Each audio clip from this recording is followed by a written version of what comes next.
ভাইরে, স্বামীর ভাত খেতেও না অনেক দাম দিতে হয়।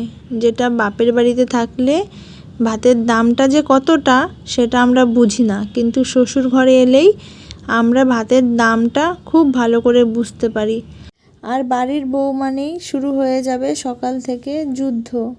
তো যুদ্ধ মানে কি? চ্যালেঞ্জিং যুদ্ধ। এই জিনিসটা তারাই বুঝবে যাদের হাজবেন্ডরা সকালে গিয়ে সারাদিন কাজ করে বাইরে, আর যাদের বাচ্চারা খুব সকাল সকাল উঠেই স্কুলে যায়, তাদের সাথে এই জিনিসটা বেশি হয়। আর একটা বাড়ির বউকে না অনেক কিছু মেনটেন করতে হয়, অনেক কিছু সহ্য করতে হয়, অনেক কিছু করতে হয়।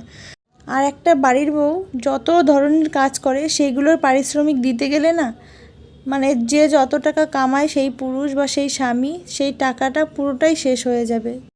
একটা বাড়ির বউয়ের মাথায় অনেক চিন্তা নিয়ে ঘুমাতে হয়, তার ঘুমানোও শান্তি নেই। কারণ সকালবেলা উঠে তাকে হাজব্যান্ডকে ডেকে তুলতে হবে, বাচ্চাকে ডেকে তুলতে হবে, তাদের জন্য হাতের ওপর গুছিয়ে গুছিয়ে দিতে হবে। আর কি বলবো, বাচ্চা থাকলে তো কোনো ব্যাপারই নেই, বাচ্চাকে ওঠানোটা একটা বিশ্বযুদ্ধের সাথে তুলনা করা হয়, আমার কাছে সেটা মনে হয়। তো সবার ক্ষেত্রে নাও হতে পারে, কিন্তু আমার কাছে বাচ্চাকে জাগানোটা একটা বিশ্বযুদ্ধ। আর বাচ্চাকে জাগিয়ে তারপর এই স্কুলে পাঠানোটা সত্যি কি বলবো। তো এটা বলতে বলতে দেখো আবার সব কাজ কমপ্লিট হয়ে গেল, চলে এলাম রান্নাঘরে। এবার তো এটা আর একটা কাজ। তো সারাদিন এই তোমার এই যে একটা চাকরি, এই চাকরিটা তোমাকে করতে হবে, কিন্তু এর জন্য তুমি কোনো মাইনে পাবে না। তো দরকার নেই, আমরা মাইনা চাই না। আমরা বাড়ির বউরা একটু ভালোভাবে, একটু ভালোবেসে, একটু সম্মানের সঙ্গে কথা বললেই অনেক খুশি। তো আমি তো সেটাই মনে করি।